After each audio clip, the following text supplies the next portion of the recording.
Hi, everyone. Welcome to the How We Hustle podcast. I'm Mike. And I'm Tanya. And we invite you to join us in our unfiltered conversation about the real life hustle of being an entrepreneur.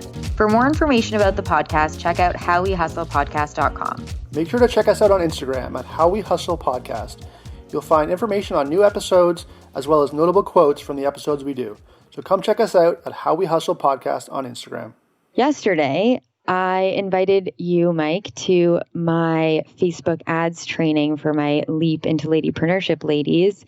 And I wanted to talk to you about the fact that, you don't necessarily have a community like the Leap program where it's ladypreneurs that are getting vulnerable and learning and sharing and growing together. And it made me think about how you don't necessarily have a male entrepreneurial group of people where you can be vulnerable. So it was really nice that the ladies, they opened up with you and you guys had a really fun banter back and forth and they really welcomed you in, which I thought was incredible. But it really made me realize that it's really powerful to have that. And what is it like that you don't have that? Okay, so you have this group of your clients, I guess, right? Mm-hmm. And you meet up with them on a group call or it's actually an online call regularly, and you guys all get together and chat and are a community. And you were nice enough to, and it's all women, right? So I am not included in this group because I am not a woman. So yesterday you were nice enough to invite me on that call. But one question I have before we keep going is what are the reasons why you do not necessarily me in particular, but what are the reasons why you keep that call? I know you only work with women, but you told me when we were off the air a little bit why you're still reluctant to let me come to those meetings regularly, even though it went really well yesterday and we had a good little banter going. Why is it still that you're reluctant to let me come? Mm-hmm. I think that it is mostly about in the group, the ladies share vulnerably, both on our group calls, on our trainings, but also in the private Facebook group. I have been very cognizant to create a community and a space for people to share the good and the bad, to share their fears, to share how they're truly feeling on video and regularly. So regularly, there will be videos in there of ladies who are crying about something that's happened or something they're feeling. And I really love that it's a space where it's safe and it's normal to show the deeper emotions that we typically in normal society would be shutting down or keeping to ourselves or not sharing in a public way, in a public space, how we're really feeling, because I think that we are conditioned to portray something to the outside that everything is great, everything is fine, and everything is going so well, and I'm always so confident, where on the inside, we maybe don't feel that way all the time. And when they are open to sharing some of their fears and their struggles and their disappointments on video in the group is there to support them, help them move beyond whatever's coming up for them, and to push them and to be a mirror to show them how it appears or what they see that maybe the person doesn't see in themselves. Sometimes we don't feel confident all the time, or we don't think something was really good, and we need other people to reflect back what they see so that we can see it from a different perspective. So basically, the reason I have been very protective of the community itself is because I don't want to change the dynamic of people feeling open to sharing vulnerably. And sometimes I think women feel more comfortable sharing with other women. Maybe that's a limiting belief that I have, but I just have always wanted to create that women's empowerment, women power, women's support system in an emotional and vulnerable way that sometimes I don't know if that's I'm sure it's possible, but I've just been protective of it so far. If I was choosing, I wanted to have the power of the woman, feminine rising. But yesterday I realized like you are such a great fit with all of them and they had such a good time with you. So what you're trying to say is you want to keep that to be a safe space so that the people in that space can really get the most out of it. And I get that. What I did get out of that interaction yesterday, because a lot of times I work with you one-on-one, and it's overwhelming for me in one sense because I see you as the expert, so you like know how to do everything, and I feel a little behind when I work with you because I'm like, I'm not up to speed with all these things. But then when I interact like yesterday with your other clients, I realize that I am not the only one who was going through these same struggles. All of your clients have the same struggles, and that gives me confidence to know that like I'm not there's nothing wrong with me. It's just part of the struggle, and everyone who's going through the struggle is dealing with the same struggle. And that's exactly why I have a group to begin with. And that's always why I feel like a little bit bad that you don't have that, because you don't have, like for you, it probably, I'm assuming from what you just said, that you feel more alone in the struggle and that you don't know what's normal, what's not normal to feel. And if you were in the community, you would realize that like every single one of my clients goes through these same struggles and same feelings. And so the point of this is not for me to try and convince you to let me in. That's not the point.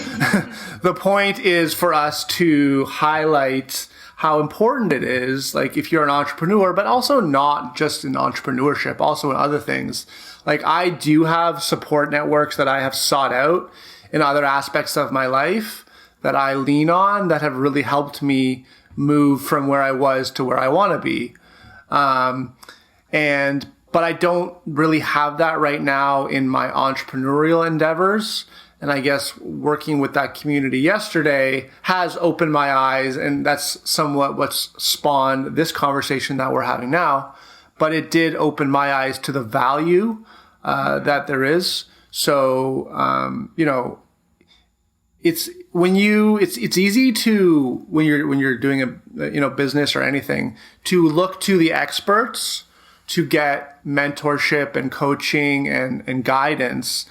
But I guess there's so much value to be had as well in also interacting with people who are, I don't want to say on your level, because that maybe is not the right way to say it, but yeah, on your level or at the same place you are, or in the same place in the journey, because even though you might not regard them as like your expert or your coach or your mentor, you can still get a lot of motivation out of someone who is where you are. You don't have to look to someone who's ahead of you. If you look to someone who's next to you, like you guys can like support each other and help each other and just remind each other that like it's fine.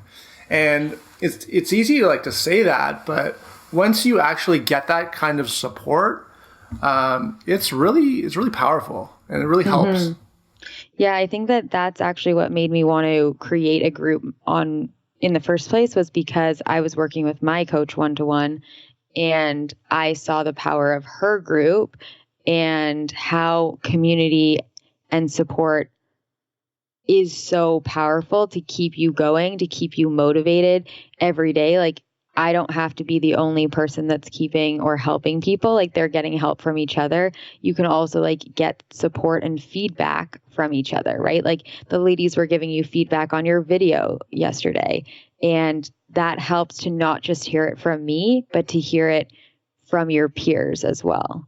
And so I think that that's also helpful. But also in my group, I think it's cool to see, like, because people have all started at different points and different times with me, that when people come into the group, they can see people who have been in the group a little bit longer and how they've progressed. And especially when they come back and say, like, I was you 2 months ago, right? So know that in 2 months from now, you'll be in my position, right? So it's kind of cool to see that, like, people have been in your shoes, and there's a lot of people that are feeling like they're in your shoes now, and people that have been there before, and then being a part of a community where you guys are all going in the same direction. So certainly things for me to think about, because I saw yesterday that the dynamic was actually a lot of fun and it didn't change anything.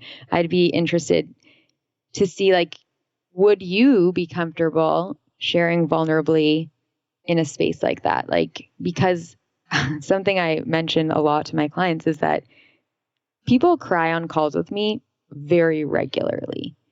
So it doesn't faze me if someone's crying, because it's something that happens a lot. But I think that when you're on a one-to-one call with someone, it's easier for them to dig deep and feel open to crying. Whereas on a group call, some people don't want to cry in front of others. And I mean, we've created a space where it's safe to do that. Like, would you feel comfortable sharing vulnerably in a group call with women? That's actually an interesting question. And, you're asking me that question. So the answer I give you really just applies to me. I think that I would feel comfortable.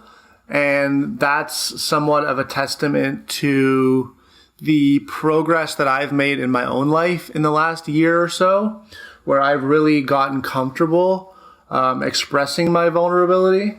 And because I've like, generally I'm really bad at that. And if you go back 6 months on this podcast, there are times where you've called me out for like really not being vulnerable. And that's not to say that I'm like there yet. I think I still have a long way to go in terms of being vulnerable.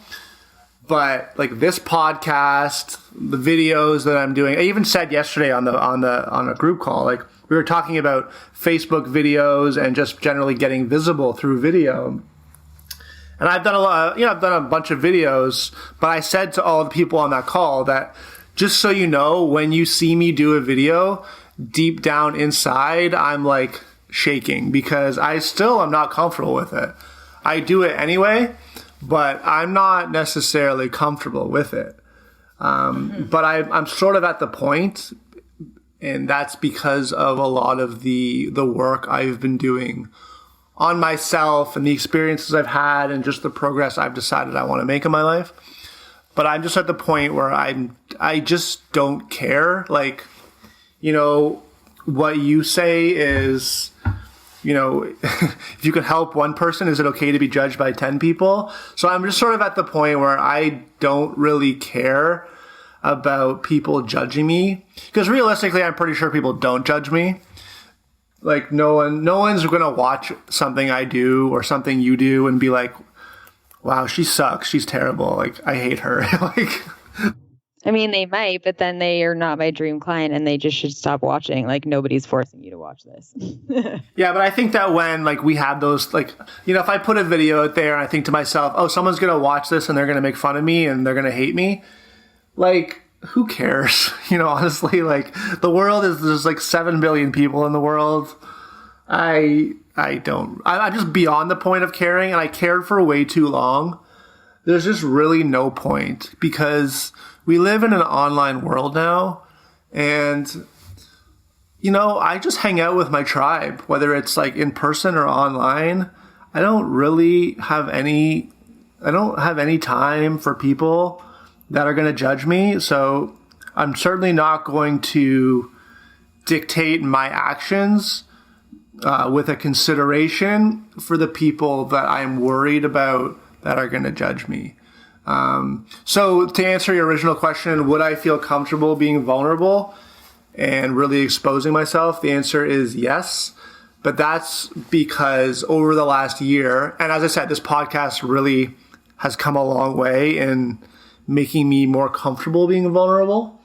And even like the last episode that we did, it was probably one of my most vulnerable. Like I kind of admitted things, or didn't admit, but like I put things out there into the world that for a long time I kept really close and hidden. So yeah, I'm much more comfortable being vulnerable than I was 6 months ago and a year ago. And that is also a product of the work I've been doing outside of entrepreneurship. Like I do have a group, like a community that I meet with pretty regularly that allows me to be vulnerable. It's a group with men and women in it. And there's times where I go to those meetings and I'm pretty closed off. But there's other times where I go and I kind of just let my emotions out. And yeah, I'm like really exposed. And it's like when you expose yourself in a very vulnerable way, like people embrace you after the fact in like the most genuine, authentic way. And that type of human connection is probably like the best drug there is in the world, you know? I feel like it's like acceptance. Like it's like I just shared vulnerably like the most deep, dark parts of myself and like people accepted me anyways. Yeah. So like when you open yourself up to being accepted and then you get accepted, there's really nothing better than that, you know? So once again, back to the original question, would I feel comfortable being vulnerable? The answer is yes, because I really am getting something out of putting myself in a position to be accepted. In the last episode, we talked a lot about like shame and like leaving shame behind. And I have let shame or the fear of shame really dictate a lot of my actions for a long time. So I really appreciate acceptance in the different forms that it comes in. And the more I get it, the more I leave myself open to get it more. And that's not really an ego thing. That's just, it's just being accepted and getting encouraged. I think that's separate than ego. And I think that it's also about, you were mentioning earlier that it's also about when you see someone else share vulnerably, it gives you permission to share vulnerably, and it also makes you feel more connected to those people. Like if you see yourself in their story or you see how difficult that was for someone else to share something that's like deeply impacting them and hurting them or emotional for them, you are instantly feeling more connected because they did something scary. You see that you see yourself in them and you want to connect with them. Like when people open themselves up more, and as my therapist would have said, they let you into their circle, like they let you into their inner workings, their inner thoughts. They let you in, they tell you something, they trust you in some way. It actually deepens your connection to them. Yeah. So yeah, you can like be part of a community and just benefit from other people's vulnerability. Mm-hmm. And I certainly know I have, like, it's like even yesterday when other people were talking about their struggles, I wasn't saying anything, but I was getting a lot out of that. And mm-hmm. not because I was taking pleasure in other people's struggles, but because I was putting my own story in their stories, and it was making me feel accepted when maybe before I felt, let's call it shame. And that's one way to say it. Like I feel shame because I'm not like getting this, or, like let's say like people feel like they can't ask questions or like they're stupid or like. Yeah, that's a good way to say it. Like, I feel stupid, so I feel ashamed of being stupid. But then if you feel, if someone else, especially someone else that you respect and someone else that you're like, wow, they're great in whatever way, they have that same challenge or roadblock, then you're like, wait, maybe I'm not stupid, because that person's definitely not stupid. Maybe I'm just getting there. Yeah. Mm-hmm. Yeah. And like, I think that part of the techie aspects that I am really great at now, like I wasn't 1 year ago. Like last year at this time, I didn't know half of this stuff, almost any of this stuff. So I learned over a year, but I'm just a year ahead of you guys in terms of learning. So it seems like I might be super far ahead, but really I'm just a year of learning ahead of you. So back to our sort of original theme, which is it's really, really valuable to seek out a community. And not like, we're not talking like a Facebook group with 1,000 people in it.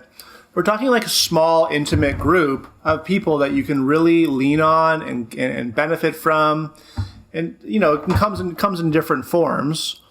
It can be in but person Yeah, it could be in person, but I also think that you need to make sure that the community you choose, the small, intimate community you choose, that you're not just a wallflower.